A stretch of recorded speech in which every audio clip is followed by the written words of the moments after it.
Plan दिखाने के एक दिन के बाद जब अमित ने राहुल को कॉल किया तो सबसे पहले तो राहुल ने उसका कॉल रिसीव ही नहीं किया। अमित ने फिर से एक दो बार और कॉल किया और जब एक दो बार और कॉल आया तो फाइनली राहुल ने कॉल रिसीव किया। अमित ने कहा कि यार कैसा है और बता। राहुल ने बोला सब कुछ ठीक है, बता क्यों कॉल क्यों किया है। अमित ने कहा कि कल तेरे को प्लान दिखाया था एक, तो तूने क्या सोचा।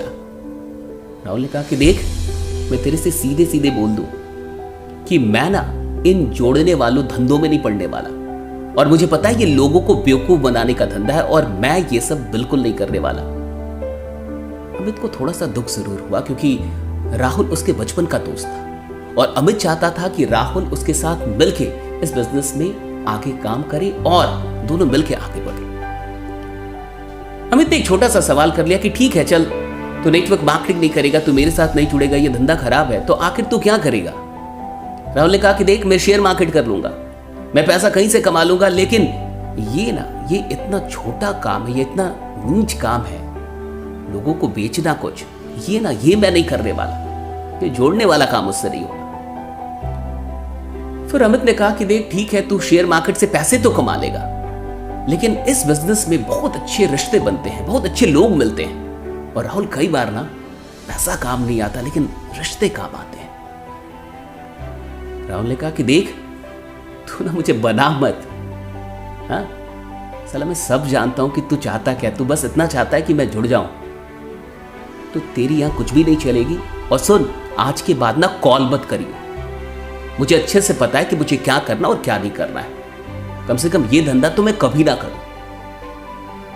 और तू लोगों की बात कर रहा है, नेटवर्किंग के लोग कितने स्वार्थी होते ना, तू मुझे मत बता, और तुम सब लोग सिर्फ पैसों के लिए काम कर रहे हो। और इतना कह के राहुल ने फोन रख दिया। अमित को थोड़ा सा दुख जरूर हुआ क्योंकि अमित चाहता था कि राहुल उसके साथ आगे बढ़े, लेकिन फिर भी अमित के पास कोई ऑप्शन नहीं था। उसने उसको कॉल करना बंद कर दिया क्योंकि वो नहीं चाहता था कि जो दोस्ती है वो भी टूट जाए। और फाइनली अमित अपने काम में लग गया। लगभग 1-1.5 महीने के बाद एक दिन रात के 11:30-12 बजे के करीब राहुल का कॉल अमित के नंबर पे आया। अमित ने जैसे ही कॉल देखा वो समझ गया कि ये कॉल किस बारे में हो सकता है, क्योंकि इससे पहले भी राहुल ने उसे 1-2 बार कॉल किया था और वो कॉल तब करता था जब कोई वीडियो आती थी नेटवर्क मार्केटिंग के बारे में नेगेटिव, तो बड़े मजे लेता था। ये देखा, ये वीडियो देखी, देख ले एक बार जाके, देख ले इस चैनल पे, देख अच्छे से बाजार डाली है, अभी भी तू कर रहा है। तो अमित समझ गया कि फिर से कुछ ना कुछ यही मामला होगा, लेकिन फिर भी उसने कॉल रिसीव किया और जैसे ही कॉल रिसीव किया राहुल थोड़ा सा घबराया हुआ महसूस हुआ। मामला कुछ और था। राहुल की आवाज में एक गड़बड़ाहट थी और उसने कहा कि अमित सुन, अभी मैं इस हॉस्पिटल में हूं और मेरी माँ को ब्लड की जरूरत है, मेरी माँ बीमार है और अचानक से अभी ब्लड चाहिए और हमें मिल नहीं रहा और ये बी नेगेटिव ब्लड है। अमित ने सीधे कहा कि देख तू जहां है तू जल्दी से मुझे एड्रेस भेज और तू टेंशन मत ले, हम 10 से 15 मिनट में वहां पे पहुंच जाएंगे। वैसे तूने जो हॉस्पिटल बताया मुझे पता है वो कहां पे है, फिर भी तू एक बार लोकेशन भेज दे। अमित ने तुरंत इस मैसेज को अपने ग्रुप में अपने लीडर्स के बीच में सर्कुलेट किया, ऐसे भेजा और 5 मिनट के अंदर एक बंदा मिल गया जिसका ब्लड बी नेगेटिव था। 10-5 लोग तुरंत हॉस्पिटल में पहुंचे 10-15 मिनट में। वहां पे राहुल काफी दुखद, और जब ये सब लोग वहां पहुंचे और कहा कि ब्लड मिल चुका है, ये ब्लड दे। राहुल अंदर से तो बड़ा खुश था, लेकिन उसे कुछ समझ में नहीं आ रहा था कि वो क्या बोले और क्या ना बोले। फाइनली वहां पे उसकी मां को ब्लड मिल गया और कुछ देर के बाद अमित और उसके सारे दोस्त वहां से चले गए। अमित ने जाते जाते राहुल से यह कहा कि देख अगर कुछ भी हो तो हिचकना मत, मुझे फ्रैंकली बताना, कहीं भी कोई भी जरूरत हो तो मुझे फ्रैंकली बताना, हम तेरे साथ हैं।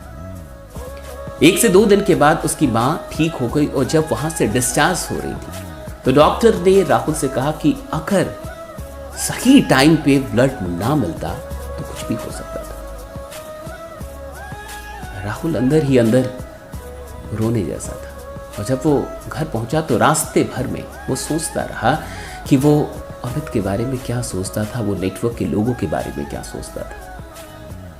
जब वो घर पहुंचा तो उस रात उससे रहा नहीं गया और उसने अमित को कॉल किया। जैसे ही अमित ने कॉल उसका देखा, उसने रिसीव किया और उसने सबसे पहली बात यही पूछी कि और बता माँ कैसी है। राहुल ने कहा कि सब कुछ ठीक है, माँ घर आ गई है, ठीक हो गई, सब कुछ बढ़िया है। राहुल को कुछ समझ में ना आया, फिर भी राहुल ने कहा कि देख सब कुछ तो ठीक है लेकिन बस एक चीज ठीक नहीं है। अमित ने कहा क्या क्या प्रॉब्लम बता। कि तूने मुझे अभी तक जोड़ा नहीं। कहा यार क्या फालतू की बात कर रहा है, तुझे ये काम नहीं कर रहा है और तू ये मत सोच कि हम लोग ब्लड इसलिए देने गए थे या सहायता हम लोगों ने इसलिए की कि हम चाहते हैं कि तेरी जुआनी हो जाए, ऐसा बिल्कुल नहीं है। राहुल ने कहा कि क्या यार, ऐसा मत सोच कि मैं जिंदगी भर नेगेटिव ही रहूंगा। हाँ मुझे लगता था कि नेटवर्क के लोग सब स्वार्थी होते हैं, और ये मत समझ कि अगर मैं नेगेटिव था तो मैं पॉजिटिव नहीं हो सकता। और अभी तक तूने पॉजिटिव लोगों को टीम बनाते हुए देखा है, अभी तूने नेगेटिव लोगों को टीम बनाते हुए नहीं देखा। ये वो राहुल नहीं है, मुझे जोड़ ले यार। मैं भी चाहता हूँ इस परिवार का हिस्सा बनना, मैं भी चाहता हूँ ऐसे लोगों के साथ रहना। और सुन, मैं दिखाऊंगा कि टीम कैसे बनती है। ये सारी चीज़ें हो गई और वाकई फिर राहुल अमित के साथ जुड़ा और आगे क्या हुआ ये तो कभी और। लेकिन ये कहानी आपको कैसी लगी, ये घटना आपको कैसी लगी, मुझे कमेंट करके ज़रूर बताइएगा। और मैं आपसे कहना चाहूँगा, अगर आप नेटवर्क मार्केटिंग से नहीं जुड़े हैं तो एक बात हमेशा याद रखिएगा कि नेटवर्कर स्वार्थी नहीं होते। अगर यहाँ पे पैसों की बात होती है तो इसका ये मतलब नहीं है कि ये सिर्फ पैसों के लिए काम कर रहे हैं। नेटवर्क मार्केटिंग में आपको जीवन के बेहतरीन रिश्ते मिलते हैं, कुछ ऐसे रिश्ते जो खून के रिश्तों से भी बड़े होते हैं। और जिन लोगों को भी ऐसा एहसास है प्लीज़ आप कमेंट करके ज़रूर बताइएगा। और इस कहानी को, इस वीडियो को सिर्फ अपने तक मत रखिएगा, और भी लोगों तक पहुंचाइए। बाकी मैं ऐसी ही और भी कहानियों के साथ आके आपको मिलता रहूँगा। बने रहिए, जमे रहिए, क्योंकि आपका जीतना सुनिश्चित है। Thank you so much.